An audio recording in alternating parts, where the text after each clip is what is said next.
Hey everyone, my name is Kelly, and today I'm going to teach you how to create a ginger spice hair color transformation using Teasylights to brighten and add dimension. My mannequin is a warm level 7, and I want to create a ginger spice transformation with a slightly darker base melted into lighter ends. To section for my Teasylight application, I am splitting the head into 4 quadrants. From there, I'm going to take 2 smaller triangular subsections around the face to create my bright face frame. For this application, I will be using 1 ounce of Simply Blonde Blue Powder Lightener and 2 ounces of 20 Volume Developer. Beginning in the back quadrant, I am taking diagonal back sections about 1/2 inch in width. I am really looking to brighten this canvas up, so I am taking smaller subsections. From this section, I am going to take a slice. To help determine that I haven't taken too thick of a slice, I like to make sure that I can still see my hand through the hair. I'm going to give this section a few back combs to create a teasy light. I love using small metal duckbill clips to keep the tease out of the hair that I am applying the lightener to. This is also a great way to avoid over teasing the hair. Now I'm going to fully saturate this section with my lightener, then feather the lightener up toward the tease. This tease will help to make sure that the color blends seamlessly. I am going to continue this same process for all 4 quadrants. And last but not least, the face frame accent. I want this to be a pretty bold pop, so I am going to apply quite a few foils in this section. I am starting this accent by placing baby lights directly on the hairline. As I work to the top of the section, I am going to space these foils out to create a gradient of color.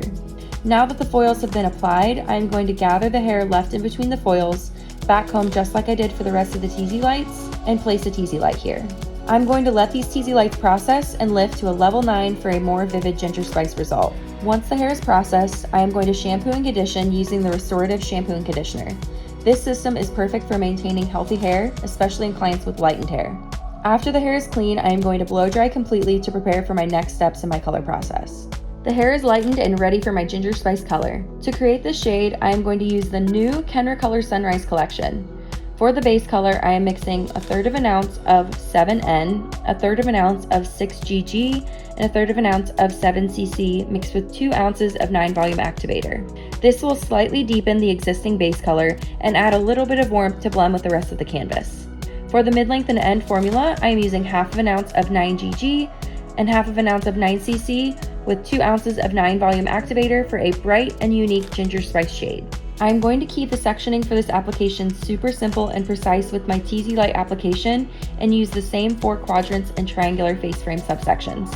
Once again, starting in the back quadrant, I am taking 1 inch thick subsections. First, I am applying the base color, bringing it down to the transition of my Teasylight. Then I am applying the ginger spice formula from where I left off with the base color all the way down to the ends. Once both colors have been applied, I am using a wide tooth comb as well as my index finger and middle finger to blend the 2 colors together for a color melt effect. I'm going to continue this same pattern until I get to the face frame section. Now that I'm at my face frame section, I'm going to apply the color a little different here. I want to keep this color nice and bold, so I won't be applying the base color as far down.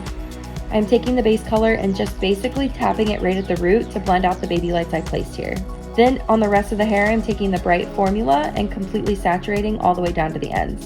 Definitely be sure to use a wide tooth comb in this section to make sure that the base color and the ends melt seamlessly. Pro tip, to avoid the base color in the front quadrant from bleeding onto your bright face frame pieces, place a foil under this section and direct away from the face. This will also keep the client's skin and your color application clean. My ginger spice color has been applied and I'm going to process for 25 minutes, shampoo and condition with the restorative system, and come back to style for the final result.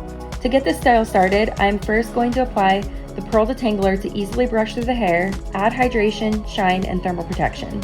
Now that the hair is tangle-free, I'm applying a generous mist of smoothing spray to smooth frizz and flyaways for soft, silky hair. To begin the blow-dry process, I'm going to dry the hair to about 75% before I use any brushes. Once the hair is mostly dry, I'm using a round brush to smooth the hair out. The hair is dry and I'm ready to complete this transformation with a style. I am using a 1 1/4 inch iron to give soft, effortless waves to show off this gorgeous color. To finish, I am combing out the curls with a wide tooth comb and locking this style in place with a voluminous touch memory spray. And there you have it, a beautiful ginger spice transformation. I love how vibrant and rich this color turned out. Thanks so much for watching, and let us know in the comments what transformation you'd like to see next.